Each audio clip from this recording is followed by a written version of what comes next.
Israel's war on Gaza has killed at least 20,000 Palestinians and injured tens of thousands more.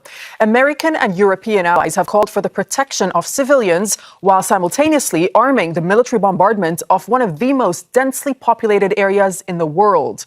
As the death toll rises, so too does regional tension and anger among Israel's opponents. So what happens if the Gaza onslaught continues? Could it spark a wider war in the region? And do the U.S. and its allies have any leverage over the Israeli Prime Minister Benjamin Netanyahu? Or does he have their backing regardless of what he does? We'll be asking those questions and more of our guests shortly. But first, Cara Legg takes a look at the possible dangers if Israel's war in Gaza widens into a regional conflict. Oh my God. As bombs rain down on Gaza, the reverberations of Israel's war are being felt further afield. Most recently at sea, with Yemen's Houthis targeting ships in the Red Sea in an act of solidarity, they say, with Palestinians under Israel's onslaught. That's prompted the US to form what it calls a multinational naval task force to patrol the vital shipping route.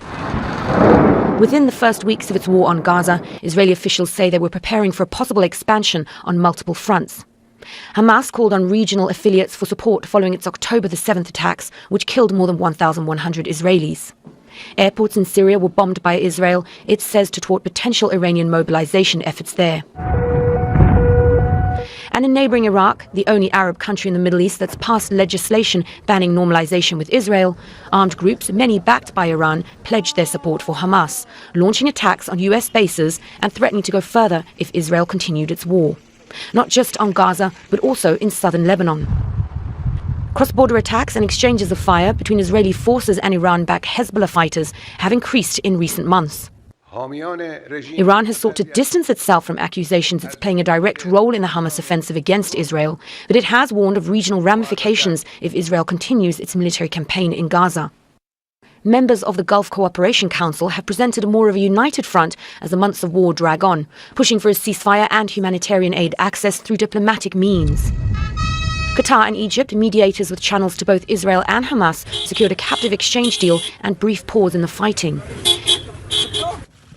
And despite normalizing relations with Israel 3 years ago, the United Arab Emirates drafted the latest UN Security Council resolution on a ceasefire.